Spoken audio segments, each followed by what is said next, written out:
In fact, I was thrown out of the room. Thrown out of what room? The marital bedroom. To go where? And sleep where? He likes to fast a lot. He's always on a fast, right? I must have been really a spoiled brat before I came into this marriage. I picked up this Bible and my car keys. This is around what? 10 p.m. I left the house. That's the only kunova I ever did. You left like the entire night? The Lord visited me last night concerning you. Number one, that is your husband. Understand that in all of that, I never forsook my duties in bed. I bless the Lord for my ex-husband because, like I said, I don't think he understood what was going on.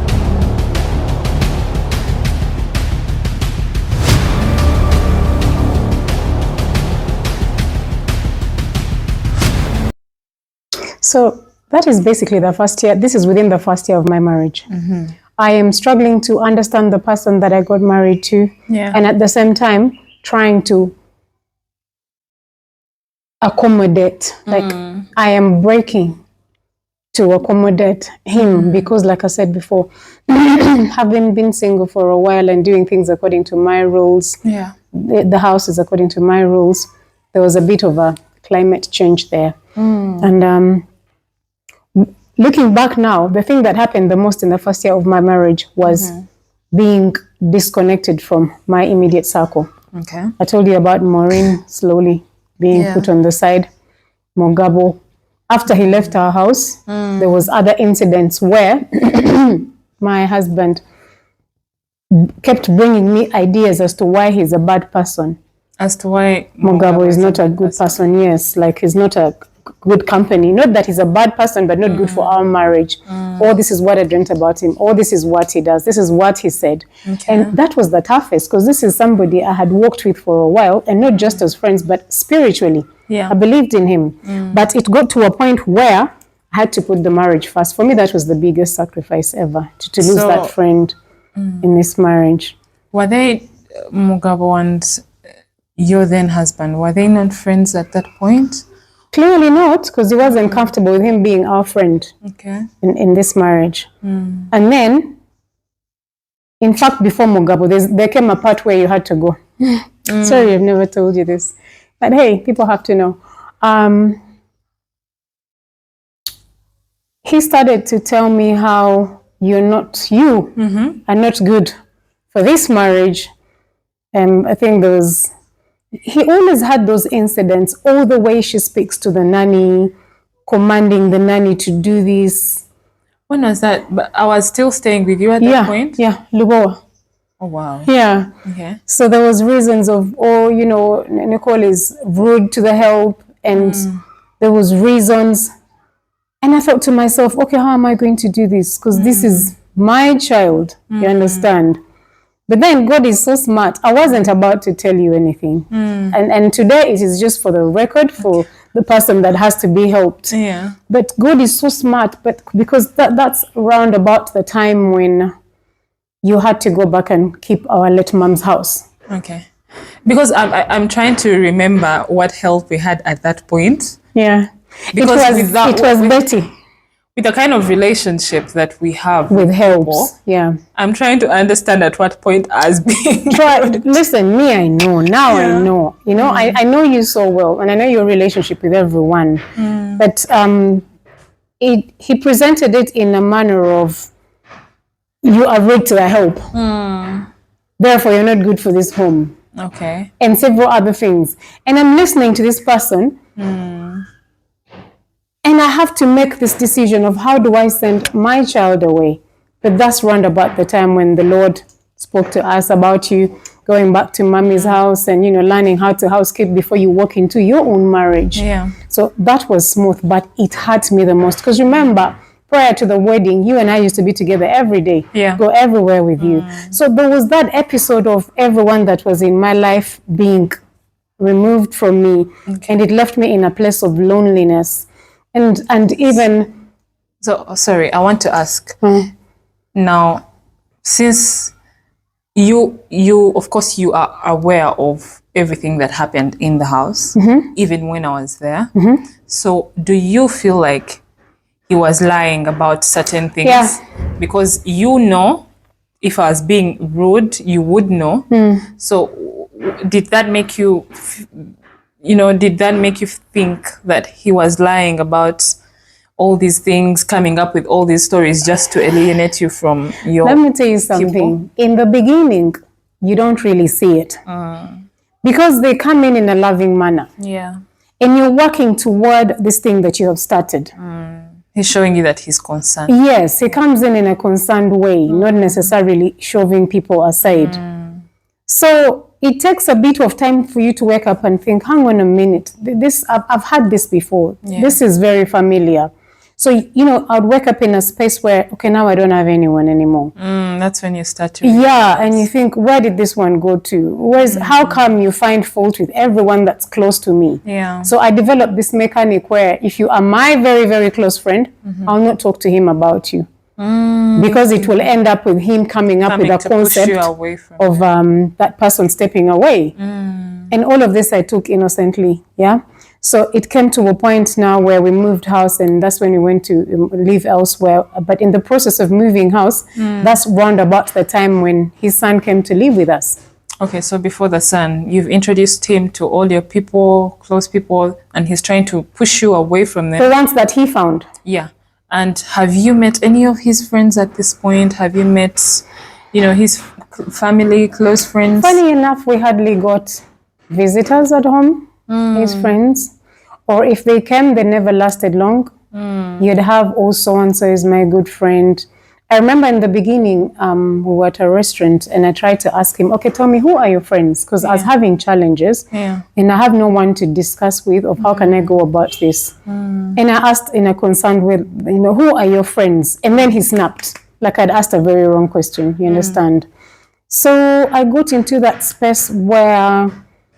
You don't really know. Even the people that were my friends, I struggled so much in the first year of my marriage to try and understand the environment that I've stepped into, that I found myself stepping away from a lot of my friends as well, especially the ones I had before the marriage. And there was no opportunity to bring in other friends because we never held a barbecue per se, or we never hosted people. Yeah. If you look back, did we ever invite any of you? Robert's never been to my house. Ian, until year 2, when there was a housewarming or something. So there was not much room for, socializing in the home. And also around about that time, he had gotten a job up country. So he was only around over the weekend. So, and all this time, I only had my mom to hold on to. Okay. So, no, prophecy. I would call her about certain concerns. Your spiritual mom. Yeah, my spiritual mom. And then she would say to me, just humble yourself. You need to, do what you need to do. Never get tired of doing good. Please note, in all of this time, I had, when I walked into the marriage, I lost my balance spiritually. What do I mean? Before the marriage, we had the family altar where we would sit around the table and pray together, all of us at a specific time. Yeah. So now I have a new person in my space. I need to find a new routine. Yeah. Because now you have to take care of the home, and you need to involve him. Yeah. So it was, I think, about 4 months that now he says to me, he's bringing his son home, which is very good because it's something he had been praying about. Before we bring in the son, now that you've told us about your living situation with him. You asked me about his siblings. Would they visit? Yeah, I asked you if you had met any siblings of his and his friends. I did. I did. I met some of his siblings, and hello, Yeah. But again, it wasn't. Did you have a relationship with them? One of them. Okay. We were very close. Okay. One and the husband, and the other. It's for hello. Okay. When you drop by their house on the way, maybe they came to our house, maybe thrice, twice or thrice in the entire marriage, and it was always for a few minutes. And maybe the 1 or 2 times that they came is because we had a family altar at home, because I tried to involve them. As getting back to that beat, I realized that I had to go back to who I was in Christ and find a way to gel the two. because this was starting to be draining. Like I was telling you, when his son came home, I looked at him, I look at this teenager, was the same height. Yeah. And I think to myself, oh gosh, how do I parent Yeah. this person in an orderly manner? That's when the Holy Spirit led me to resume the family altars. Because I know from experience, it's very hard for kids to open up with their parents Yeah. outside of the presence of God. Yeah. So that's when I called up you guys and your brother Josh, and I said, you know what, pray for me because I want to resume the altar that we had before I got married into this home. So we walked like that, and being in the presence of God every 8 p.m. as a family around the table helped us a lot, because what happened now was his temper continued. Okay. Yeah. So you've talked about your living situation with your then husband in the house. How was it for the other people in the house? How was the situation with him now in the house? You see, like I told you, he was quite controlling. I think that's his nature. Let's just put it that way. Everything he said, there was no arguing, or, not necessarily arguing. There was you don't have a say. Whatever he says goes. Okay. So because of that, we lived in an environment of a quiet house. When he's around, everybody off to their chambers. Or if you are to engage in any sort of conversation, you're supposed to agree with him. Okay. So we got to that space where house helps didn't last very long. You had to really have tough skin. And the I drivers think I've known you to have your house helps for long. To Yeah, like, 'cause- keep them and have a relationship with them. So now you're saying this time it was a different case. It was a different case. He would get appointed a driver. They never last long. Bodyguard, never last long. I think he must have been through a good number of those. And what helped us, the ones that are in that house to stay, I must give credit to God. Well, we used to meet up in the Word every 8 p.m. in that house. So whatever came in afterwards, we knew what to do. So where was he in all this? Like if you're meeting, like you said, you used to meet every 8 p.m. as a family to pray. Him as the head of the family, where would he join you guys at the altar or anything? I remember in the pray beginning, together? he was up country, and he was around over the weekend. Okay. And he obviously had things to do. In the beginning, he tried in the first few weeks. Yeah. But then after he got busy with whatever he had to do, and when he was working up country and he's only here for a few days, never the case, because he has his reasons. But then us guys would carry on. You understand? So there would be a lot of times when he wouldn't join us for prayer. In fact, 90% of the time. So he would be in the house but not come to the... Until we went to our second counseling session. Because in the first year, towards the end of the first year, we started to do a lot of counseling. First pastor came home and prayed for us. Another one I was taken. And it's what I find ironic now is I'd get taken to a counselor because I'm the problem. So he would arrange these counseling sessions? Yeah, it was always him. And what was his concern really? I've told you, if he presents an idea Okay, and you don't... and I don't agree to it, Okay. I am not being a good wife. I need to be talked to. So could it be, Michelle, that you were not supportive? Or is it that... In the first year, I tried so hard to try and relate with him. Okay. I would even try and relate, to try and reason with him, right? Yeah. So when I would talk back, then there would be a problem. So it took me a long time to let him be. And that would find us going to people to talk to us. And when we got there, again, he did all the talking, like for a whopping 3 hours. And then when it gets to my to my turn, I almost don't find what to say. Yeah. Because there was a long list of my flaws, some of which were not right, some of which were not correct. So my heart closed up. Yeah. my heart closed up regarding this person because I came to a conclusion that they're not about to be my friend.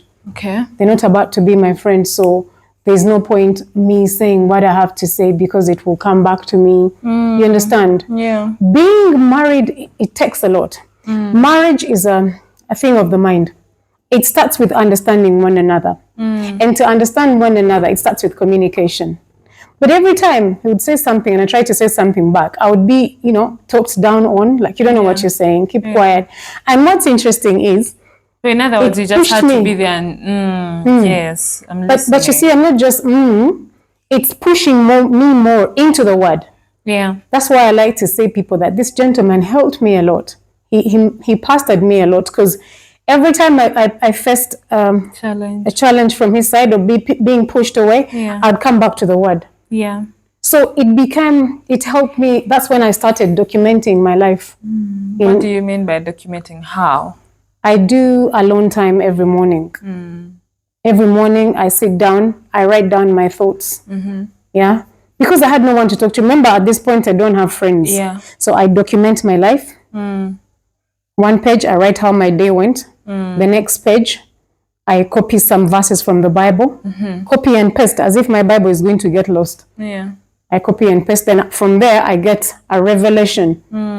At first, it was, a bit like I just kept doing it. And I want to thank my brother Robert so much because he taught me this at the end of 2021, I think, mid-2021. He's the one that taught me how to write, and he gave me a teaching by David Jeremiah. I adopted that.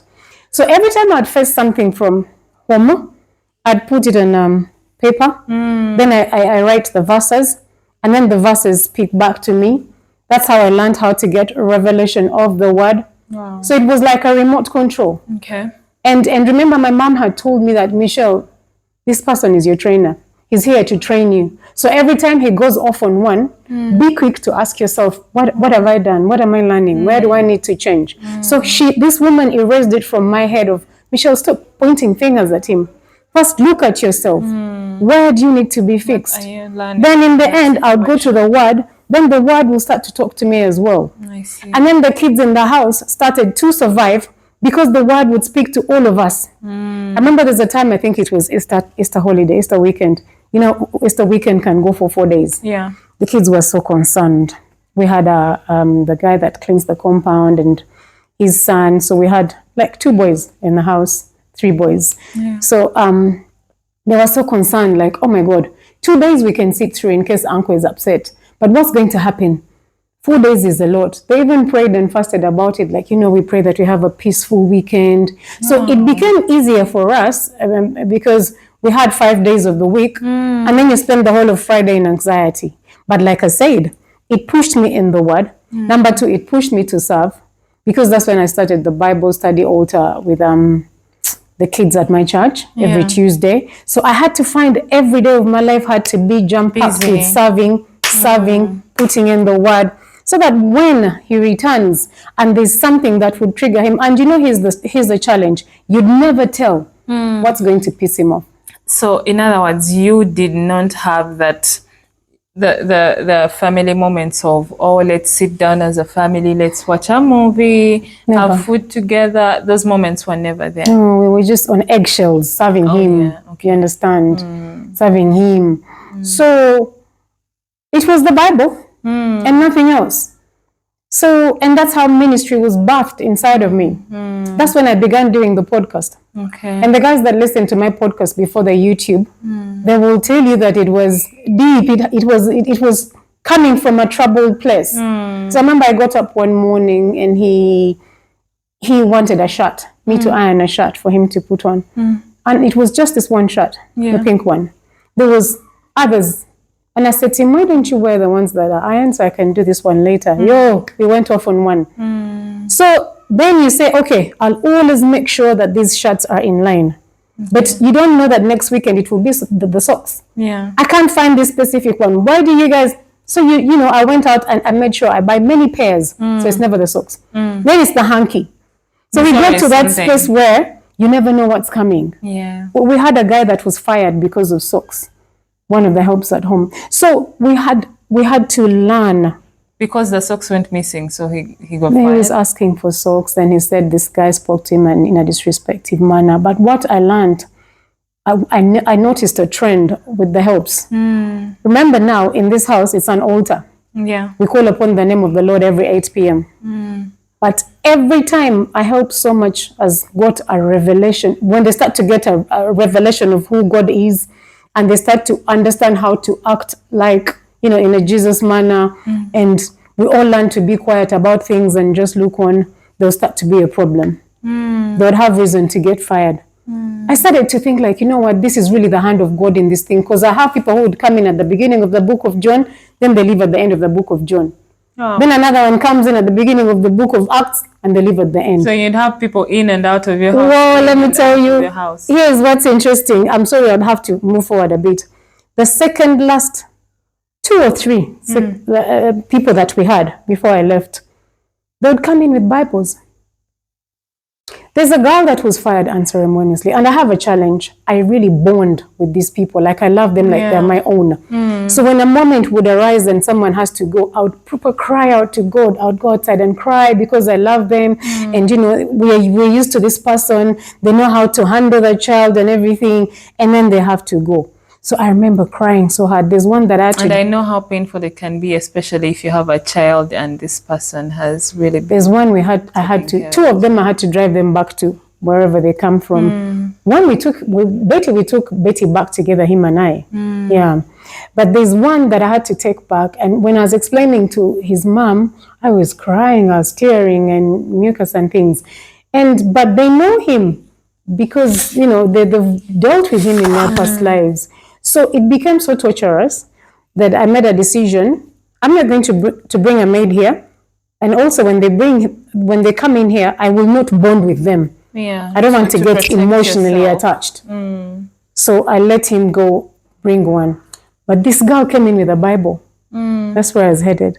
So I said, you know what, God, you know what you're doing. So I asked her, so how come you've come in with a Bible? And I asked her, where did you get the Bible?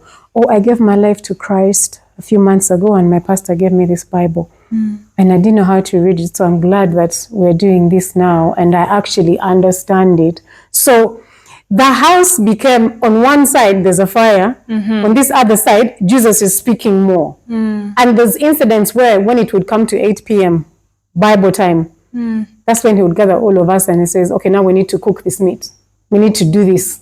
When it's time for prayers, like, what would he have been busy earlier, or I don't know. Someone would think that maybe, he had just come back and that's when he has to get this thing done. And was it necessarily?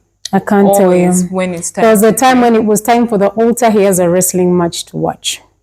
When it's time for the altar, he's watching football. And then he would bounce us from the dining table and we have to go to the kiddies' room to commune from there. Because he has to watch TV and the altar is always at the dining table. He wouldn't let you pray first to watch. No, because we are interacting with the TV. Oh, wow. So I would have to find a way. Okay. You understand? Yeah. So all of us were in a world of our own. He has his interests, what he puts first. I have what I put first. Now, please note that in the background, we don't agree anyway. Yeah. So I am slowly getting back into myself, into that shell of, I will not reason with you. I'll just try and do things the way you want them to be done until the 2 days are over. Then life begins. Then the whole week I'll throw myself into ministry. Yeah. Now, you mentioned he brought his son to the house. What was the relationship like? How was his relationship with his son? Because now this is the first time you're seeing him as a dad. How was that? How was their relationship? It wasn't, though it was not dad doting on son or son yearning for dad. It was, I'll chill in my room. The boy would always chill in his room. But us guys had a blast with him because you know what happens when you do the family altar thing. Everybody opens up. You go close. And he's quite a cool kid, you know him. So he, the kid would call him uncle. Because they didn't grow up together. Yeah. You grew up with family. Yeah. So they're only starting on their relationship now. Yeah. And it didn't get a chance to blossom while I was there anyway. I'm hoping it does now, because it gets to a point much later on. They had a misunderstanding. I didn't know about it because I was in another room. And it led to the boy running away in the night back to where he grew up. And which also now caused problems between us. I remember that night very well, because another person in the house comes and knocks on the door and says to me, guess what, mommy, so-and-so has taken off. And I have to call other people. You guys go look out for your nephew because he's not here. How was your relationship with the son? It was good. It was good. Yeah. And because now the boy is gone, there's a bit of drama in the family on the other side. Everybody wants answers. So when he sat me down to ask me, what's your opinion? These guys want to run my home because he likes to run things. That's who he is. He likes to control things. So I said to him, you know what?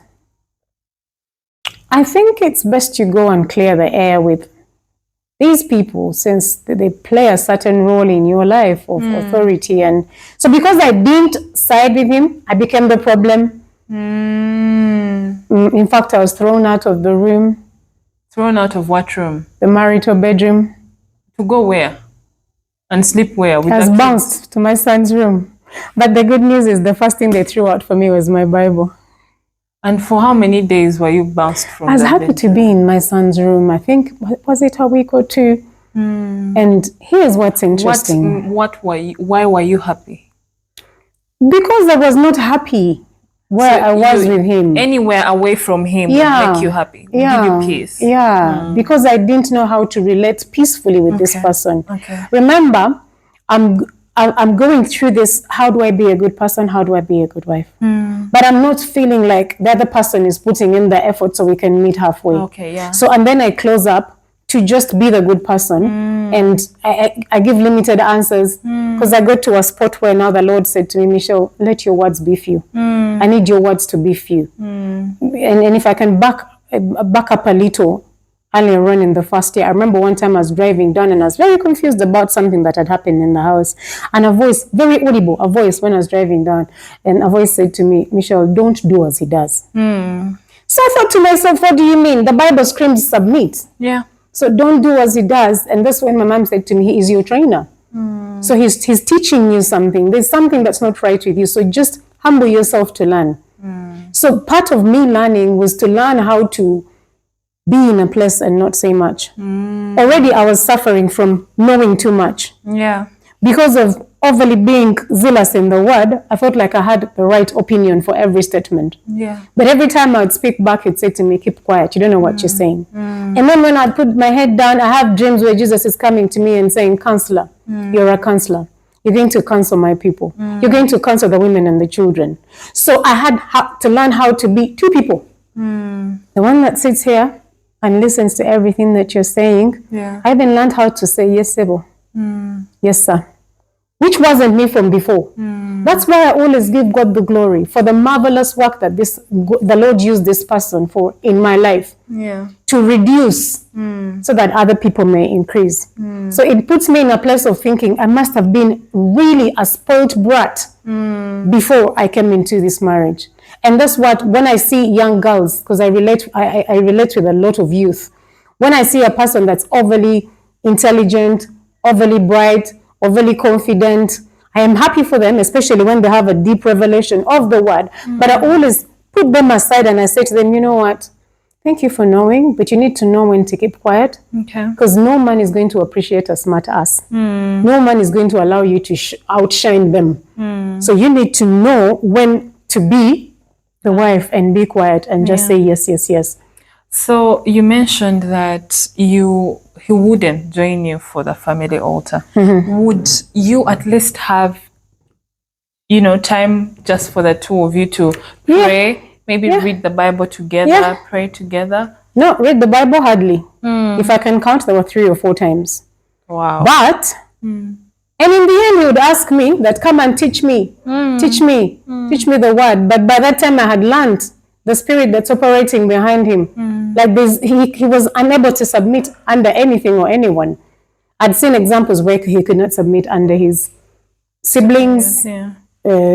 whoever, everyone. Yeah. Conversations I get from him from work. So I learned that it can't be me. Someone else has to pastor him.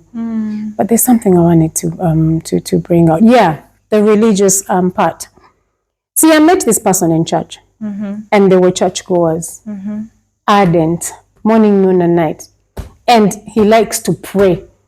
He likes to pray. He likes to fast a lot. He's always on a fast, right?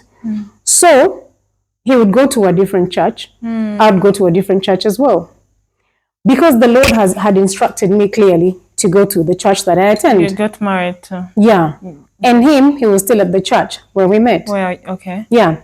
So the time we would have under the presence of the Lord is when he would wake me up at midnight to pray. But after a while, even that became difficult. Okay.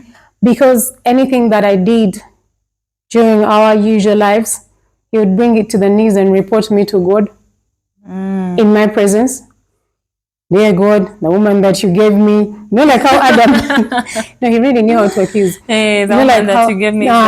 Those sorts of prayers. And I'm supposed to say amen. So at first I was disturbed, but I was like, you know what, Michelle, humble yourself. You, Nicole, I learned how to, I sat through the fire. That's what you need to know. But it got to a point where I could not be pretentious or partake. So, and because I wasn't talking back or telling him anything, that's the only time I'd say to him, I'm not going to pray with you. I'm unable to do that. Before I even go to that, I learned how to kneel down, and then I fall asleep because he prays for a long time, like an hour. Then, by the grace of the Lord, I'm awake to say amen.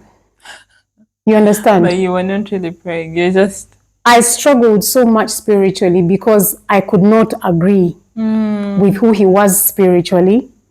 Like even when we would go to church and I see him praying fervently, I stop. I just could not. Because I'd be like, this is the person that I'm married to. Spiritually, we're one. Whatever I am praying, he partakes. Whatever he's praying, I partake. Yeah. But because I knew his nature, like the accusatory manner that he presented all the time, when he started praying, I'd be like, pass. So I'd just praise. Okay. So we failed to meet spiritually. Okay. We failed to, and that's why we need to talk about the spiritual implications. That's why I would tell every girl out there that not everybody that goes to church is on the same understanding level as you. Because ideally, it's not just about going to church, it is believing in Jesus. Yeah. And what Jesus are you believing? Because we will tell by your fruit. True. If every time you open up your mouth to speak, everyone around you is in the wrong, from your boss to everyone and everyone and everyone, what you exhibit, even the way your spiritual life manifests, because we haven't gotten into the dream bit, the dreams that he would have, it's hard to align. That's when I saw the power of Amos chapter 3 verse 3, that can two walk together except they agree. If you can't agree spiritually, it's hard to work together. It's hard to have a conversation. It's hard to laugh. It's hard to be friends. So I just became a little handbag as a wife. People look at you and you look like such a beautiful couple. You look like such a handsome couple. But I remember there was even an incident where I was asked to be matron to his friend's wedding, and I went ahead, but I was so miserable at that wedding. It was up country, and I tried so hard. I advised this girl accordingly for her wedding and everything. Okay. But at this reception, I tried so hard to smile because all the time I felt like crying. I felt that everybody that's married is going through this sort of hustle. So I spent the entire time praying for her, and she doesn't even know the prayers I'm praying for her. I'm saying to God, please don't let her pass through what I'm going through. Please, Father, I pray that they connect. I pray that they get along. Yeah. And it is so ironic. People find you and they tell you, oh, Michelle, you look very nice. I put on so much weight in that gig. So you were not really looking like... Oh God, I love Jesus. People saw you and they saw you up, and now since she got married, she looks good. She has peace. I saw that Isaiah peace scripture. Of God. I saw Jesus on legs. I saw the word become flesh, where he says, when you pass through the fire, it will not burn you. When you pass through the water, you will not drown. At home, I was in serious fire, but then I was looking nice and fresh. I would go to meet up with my girls for an overnight at their house, and oh, Michelle, you look so lovely. Oh my God, tell us what's going on. You must be all lovey-dovey. And I'm thinking, I wish you knew. And I am I feel hoping, like, okay, proceed. I was hoping that it will come, that dress will fit. But then I'd ask myself that a lot of people say that the earlier part is the honeymoon, then in the end, people try to, you know, friction a bit until they make it there. But for me, it felt like the beginning was so tough. And I remember one time getting a dream where I had a very big wound on my leg. And a friend of mine was trying to put medication on the leg. And then in the dream, in the next thing I see, I am at on a radio station with two prominent female pastors, and I am advising the women on how to have good marriages. So physically, I'm in the fire. Spiritually, the messages keep coming in. There's another dream that I had that some women were complaining. They looked at the list of married people in heaven, and me as number 4 on the list, yet I'd only been in the marriage, 9 months? And they kept complaining, how can she be number 4? And us guys are not on the list. And we've been married for years, and she's only been here 9 months. Then the angel of the Lord said, well, it's the principles that she's following. So I'd always get encouraged. Like, Michelle, we know this is not easy, but this is what you're supposed to do. Submit. Yeah, so that's how the first year. Because you are talking more about the fire, but I feel like people that are watching would actually love to know. Would love for you to elaborate more on this fire, because so for now it's more of really communication wasn't good. Yes, they've thrown you out of the room. He's not praying with you. He's not attending the family altar. Okay. Is it that bad? Was it that bad? Okay, this is there's a pattern that happened. I noticed every time he would lose his temper and get overly abusive, he would fall sick. He would catch diabetes, ulcers. Okay. Then he would have to have an episode of injecting himself, and he ends up in hospital. And he would tell me as well, like, I've noticed every time I do this, this is what happens. And then you think to yourself, okay, now that you know, finally we're going to walk. Yeah. But then it comes back. It's like, it's almost as if he had no control over that thing that happens to him. Because he would come from a space of, I just want things to be done the way I want them. Yeah. And I'm thinking, I am not your twin. Even twins differ. How can I help you? You know, that sort of thing. So because of the diabetes, his diet was restricted. Okay. No fried food, only boiled food. Yeah. So there's this one incident where he came home with fish. Like, he wanted a good meal. You know, boiled food, when you're used to a fancy meal, can be a bit extra. So this is him coming home with a fish. For you had mentioned he only comes on weekends. Yeah. Okay, so this is him coming on Friday. Yeah. Okay. And I boiled the fish. I know that there's only one formula to boiled food. Drop the onions in, drop the tomatoes in, and the salt, let it simmer. So I brought the food to him. Okay. One spoon like this, he blew off.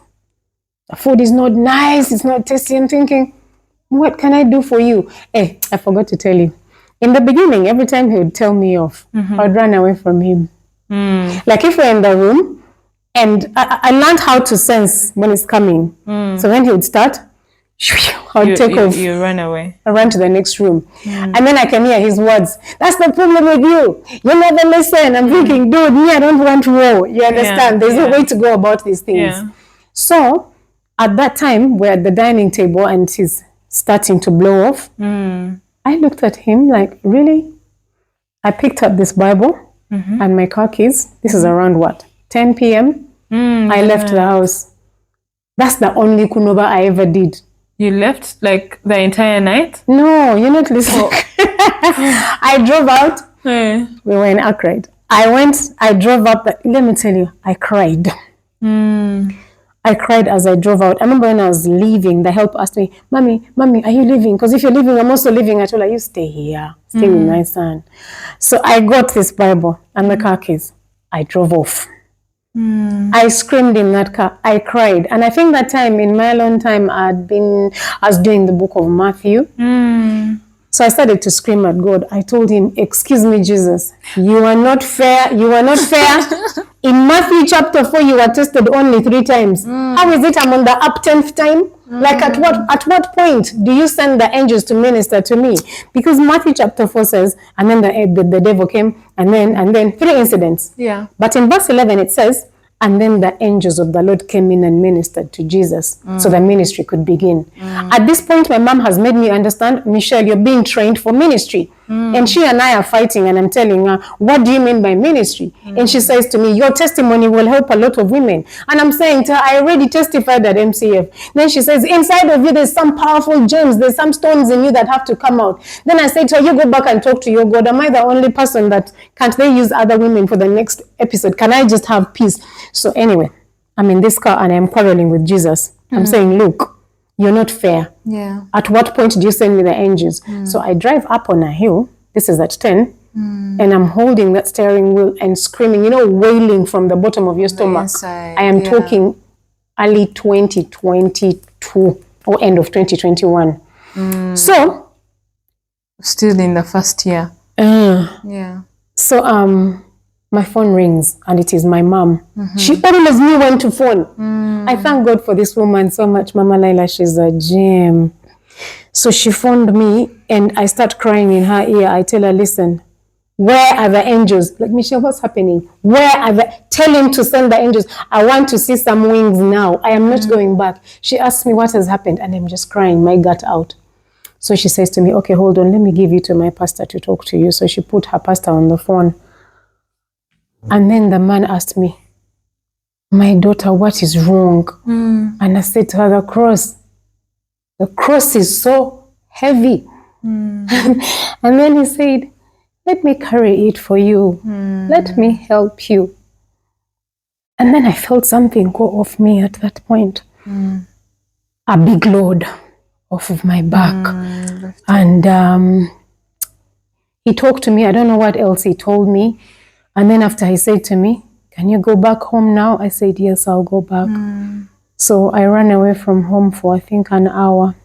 Did he try to stop you when you were leaving? No, he did not. So I came back. Obviously, by the time I came back, I'd been bounced from the bedroom, as was the nature of the marriage at that time. I slept in my son's room. Now, the challenge was, it was a Saturday. Yeah. The next day was Sunday. I have to go to church. Now, because I cried the whole night, already I have Chinese eyes. God help me. Now they're swollen down here. I'm like, can I go to church in sheds? What am I going to do? But I knew one thing. I have to go to church. Yeah. See, I want you to understand the pattern. Every time it got hot, God was the only solution. Okay. So I wake up, I have a shower, and then my phone rings. This is like at 6 a.m. And my mom says to me, listen, it's the pastor. Yeah. He wants to talk to you. So I got onto the phone. And this pastor says to me, I don't know you. I don't know where you serve. But the Lord visited me last night and gave me your message. He said, the girl that you spoke to on the phone last night, call her to your church. Now, he thought I have a church. Yeah. Get an associate pastor to handle Sunday today, but you need to come to my church. Because what I have to tell you in front of everybody. I said to him, fine, sir. Because I wasn't about to go to my church with swollen eyes. Yeah. If there's anything the Lord ever did, was to hide the nature of my marriage from my church. The 2 people that were involved, they didn't know. It was a little church somewhere in Kazu. Okay. Yeah, so I drove the bypass, I got there, and I sat next to my mom. So first, let's put a pin to that. So when you mentioned that when you went back home that night, that locked you out of the room. does he open the room now in the morning? Because you mentioned showering, getting ready for church. Do you ever get to sit and talk about what happened last night, or you just carry on like that's old news now, on to the next day? In that marriage, the only way to talk is to listen. So there's no really discussion. It is not two-way communication. What he says goes. Yeah. You don't get to say anything. I'm telling you about the first year. You'll see how it proceeds in the next year. Okay. So it's you deal with yourself. You're the problem. You're the problem. Okay. So you get into that space where I won't even try to raise my issue. Yeah. You understand? Okay. So I got to Kazo. I sat there with my mom. So it rained. Man of God came onto the pulpit. As soon as he got there, he asked, "Where's the lady I spoke to this morning?" I put my hand up. I went over there. And this is what he said. The Lord visited me last night concerning you. Number one, that is your husband. You were bored. You must have been felt bored. like he had poured an ice bucket. Yeah, not what you wanted to hear. I wanted out. Like I felt like I can't deal. This is too much. There's no way I can please this person. I'm not good for him. He's not good for me. What do I do? The man said to me, this is what the Lord says. That is your husband. Number two, he said to my mom, I don't know your relationship, you two, but this is what the Lord says. That is your mom. Remember before she was just a spiritual person that I pray with, right? And now he's saying to me, she is your mother. And then he goes ahead to say, the Lord has asked me to father you. I am your dad. Wow. Then he said, then I asked the Lord, how am I her spiritual dad? Then the Lord said, that one has no spiritual father. She does not have a spiritual father. You will be a dad to her like Joseph was to Jesus. And then he said to me, the Lord asked me to hug you. So I'm going to hug you with everyone here. But this is what you're going to do. He told me, my name is Mutabaganya. Okay. In English, it means reconciler. Okay. After I hug you, when you go back home, the first thing you do is hug your husband. And then he told me that from today onwards, anything that happens to you, any arrow that the enemy throws at you has to go through me first. Wow. Prophecy done. I get back into the car. I head home, trying to find a way how now to hug this person. So I came home. As you know, my son, climbing all over the car like, yeah, I'm thinking, God, help me. I need to make this happen so we have peace in this home. I dashed out of that car and ran very quickly. I didn't want to put reasoning into it. I don't know where my husband was seated. I went over and just held him. Is that something that you used to do? Did you used to hug? No. No hugging? Yeah, we would, but calculated. You get. So it wasn't something that is normal. And considering what he had done the night before, you understand? So I hugged him and... He must have been surprised, like, where is this coming from after what just happened last night? But maybe, like, before we can conclude this part, because I feel like time is running out, one thing I need us to understand is I don't think my husband knew what he was doing. I want you to understand one thing. This guy, he's a great guy. He's a good guy. When I look back at all the misunderstandings that we had, it is because we were not aligned.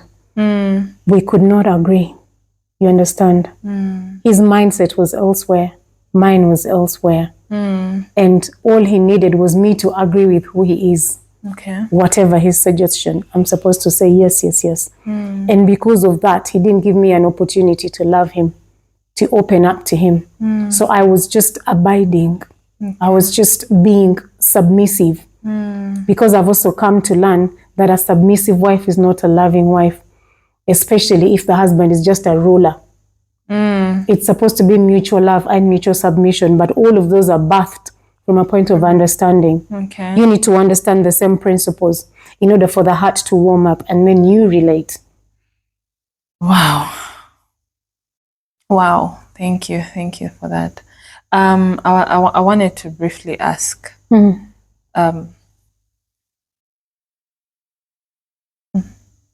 You give me you asked me to give you an example of the fire. That's just one out of the 7. many. Okay. But as we go, shall maybe, go. Yeah, as we share, you'll be sharing more and more of that. So now that I wanted to know what happens after you hugging him, like your spiritual, like your dad had instructed. What, like, I just want to see his reaction, because anyone would wonder, like, where is this coming from? We literally haven't talked. So why the hug all of a sudden? That's why I said to you, I strongly believe that he did not know what he was doing. Because if he so badly wanted to relate with me, he would try to listen to me. Yeah. But he only cared about his own voice. Yeah. So for me, I had learned how to be under him. Okay. I remember one time he said to me, "But stop calling me sir." I could not help it. This is what you were calling him as your husband now. How you would address him as... I even saved him in my phone as my Lord. His name and my Lord. I had to drum it into my head. My Lord meaning? My boss. Lord. Okay, like... I'm the servant. Okay. I think I saw it here in 1 Timothy. Maybe it's a scripture we can share with the people before we close. I trained my mind to be okay and to keep quiet about whatever this person is saying so that we can have peace. Okay. Listen to this. 1 Timothy chapter 6 verse 1 says, "Let as many bond servants as are under the yoke count their own masters worthy of all honor." How am I a bond servant? I am yoked to this person. Yeah. When you get married to a person, you're yoked with them. And the Bible says, women, submit to your husbands. Like me, I knew, because first the Lord instructed me to go in there. Next, every man of God I'm encountering is telling me that is the one. So I had to find a way to manage my mind and my expectations. And I said, let me go under. This is the master. The Bible says he is worthy of all honor. So I had to find a way to honor him. Even after he does what he does, even though my heart is not jubilating, I must learn. And then I'm thinking, after all, it's only for the weekend. Listen. And then it says, and his doctrine may not be blasphemed. Okay, hold on. Let as many bondservants as under the yoke count their own masters worthy of all honor, so that the name of God and the doctrine of God may not be blasphemed. So now everything I am doing is for the glory of my God. Okay. So as not to blaspheme. Okay. Because remember, he's the one that sent me. Yeah. And sometimes when I'd go through so much fire, he would come to me in the pillow in the night and say, "Well done, my good and faithful servant." Then I'd wake up so radiant, like I wasn't in the fire yesterday. But before we come back to the next episode, I want you to understand one thing. When I was getting used to this, to taking only a dose of 2 days out of a week, he was transferred back to Kampala. Now that means him being there every day. Monday to Sunday. Before you would have a breather of, I only get to deal with this on Friday, Saturday, and Sunday. But now he's back and you get to see him every day. I was with him when he got that phone call on the bypass. I was wearing my sunglasses because I don't even know if I have yet, mastered a poker face. I learned how to keep quiet. Yeah. But on the inside, my heart was still doing drum beats. Yeah. So it would reflect on here. So when we're out there in public, sunglasses, that's the last thing I need is people saying, "What's up with these ones?" Remember, all the celebrities in the Christian world attended the wedding. Yeah. Everyone knows me. Testimony girl. So now I have to deal with me. I was in my own little jail inside there. So when the car sun is on and he gets a phone call, he is so excited. It sounds like a promotion. He's moved to Kampala. Cool.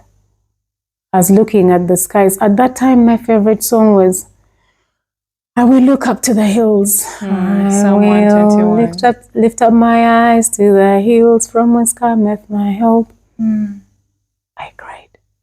Those tears down inside the sunglasses. He's celebrating. Yes, You're I'm coming crying. back to Kampala. I'm thinking, Father, what are we going Help to me. do? Help me. So, oh man. Okay, so before we close, I just want to ask you. You earlier when you were sharing, you said you liked this man and you were hoping to grow in love In with love, him. yeah. Were you now growing in love with him, or you were just at this point like your heart was closed? Sweetheart, let me explain to you what love is. Love, you don't just love, you learn to love. You learn to love. And love comes from a place of understanding the person that you're seated across. You learn something about them first. You digest it. It sits in your heart. Then you love that thing about them. Okay. That is what the Lord never allowed me. I never enjoyed that. I never got that opportunity. Yeah, it was work. It was the law. Actually, my marriage was a proper definition of love versus the law. It was the law. What does his lordship want? His lordship gets. Because it got to a point where even what I was doing in the kitchen was wrong, and then everything I cooked was bad, and I was bounced out of the kitchen. You understand? Like even if you're to cook for him, he will come in and say it has to be X amount of onions. Please make sure you do this that way. You To the wanted these extent, things are specific. didn't you remember there's a time when you'd call me about a recipe and I'd get so passionate about it and say to you, make sure you do this. Then I call you back in the morning. Did he like it? And tell me, oh, he loved me. He loved it. You should teach me another one. And I think, okay, I'll be cooking that side. And here, let me just. So I never got an opportunity to fall in love. You can say that. Everything I was doing was for the glory of Christ. And you must understand that in all of that, I never forsook my duties in bed. And now as a woman, you need to know, or you know, that it's hard. It must have been hard. It's to the fact that your feelings were not there, your heart was not there, but again, you just have to do your duty. still I trusted the Lord because he kept reminding me. I trusted the Lord. You'd almost get an inkling of a small ray of light and you think, oh, now I think we're going to be fine. And a few days later, bam, back to square one. And then you humble yourself. Do you know, like, is it called a centipede? That creepy, crawly thingy, the creature? So many crawling. Yeah. thingies. The one that it has very many legs. When you hit it, it calls. Millipede. That one. I was like that. You try and stretch out and trust again, and something comes and then you coil up again. So I learned how to just open up to God. I saw God in my marriage. Yeah. I met Jesus in my marriage. I met me. So that's how good it was. Wow. Yeah. Okay, guys, if you have come this far with us, thank you for watching. Now we are going to end this episode here, and we shall be back to proceed. But right now we're going to put a pen on that, and we shall be back to really get to know more reasons as to why Michelle left her marriage. But as for now, we're going to stop here, and we hope to see you guys in the next episode. I must tell you though that we are shooting from Crest Homes in Chitende. So if you want a home away from home, this is your place to be. And yeah, that's basically it. So Michelle, thank you so much for sharing. Hold up. If you I have need to anything else to add. expand in Crest Homes. They're 2-bedroom apartments. They go for only $40 a night. They're very cozy and quiet and serene. You can DM us directly for bookings. But yeah, that's it about Crest Homes. For closing remarks, I am happy I got married. I bless the Lord for my ex-husband because, like I said, I don't think he understood what was going on. Yeah. I believe he also feels like he got a raw deal, just like I felt like I got a raw deal. And but I bless the Lord because Even though in the beginning it looked like a raw deal, now I know it's the best thing that I could ever have, because my ministry would not have been birthed. So it's just an encouragement to the women out there, even though this is not the conclusion of my story. I'll just say, you get your eyes off what's happening around you and you look into the why. The why, it's very, very likely that it's got the hand of God behind it, and it always leads to a certain glory. So before you feel sorry for yourself or get to a level where you feel like you want to kill yourself because nobody understands you, think of the why. Before you stress this person so much, because again, we have people that end up fighting because when the other person is trying to be understood, this one will try to be understood as well. Then they fight so much, and this affects the family as well. The kids see these things, the neighbors.